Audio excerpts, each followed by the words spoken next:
അപ്പുറത്ത് പകപ്പങ്കാളികളും ഇറങ്ങിയിട്ടുണ്ട്. പകപ്പങ്കാളികൾ എന്ന് വെച്ചാൽ പകയോടുകൂടി ഈ പറയുന്ന നിരപരാധിയായി എന്ന രൂപത്തിലാണ് പുറത്തേക്ക് വരുന്നത്. ഗൂഢാലോചന തെളിയിക്കപ്പെട്ടിട്ടില്ല എന്നുള്ളതാണ്. ഈ പറയുന്ന കൊട്ടേഷൻ നൽകിയുള്ള ബലാത്സംഗം എന്നതിന് ആ ഗൂഢാലോചന തെളിയിക്കപ്പെട്ടില്ല എന്നുള്ളതുകൊണ്ടാണ് 7 മുതലുള്ള പ്രതികളെ വെറുതെ വിട്ടിരിക്കുന്നത്.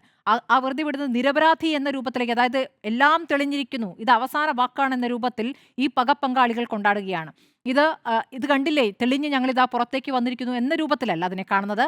പിന്നീട് അങ്ങോട്ട് അടുത്ത പക ആരോട് വീട്ടണം എന്ന രൂപത്തിൽ അതിന് കൃത്യമായി ആ പേരുകൾ തന്നെ വിളിച്ചു പറഞ്ഞിരിക്കും. അടുത്ത പക ആരോട്, ആ പക ആരോടൊക്കെ വേണം എന്നുള്ളത് അവിടെ നിന്ന് പറഞ്ഞതിന് പിന്നാലെ അത് ഏറ്റെടുത്തിട്ടുള്ള പകപ്പങ്കാളികൾ അത് ചെയ്തുകൊണ്ടിരിക്കുകയാണ് ഇപ്പോൾ. അത് സമൂഹ മാധ്യമത്തിൽ തുടങ്ങിയിട്ടുണ്ട്. മഞ്ജുവിനെയാണ് ആദ്യം ലക്ഷ്യമിട്ടിരിക്കുന്നത്.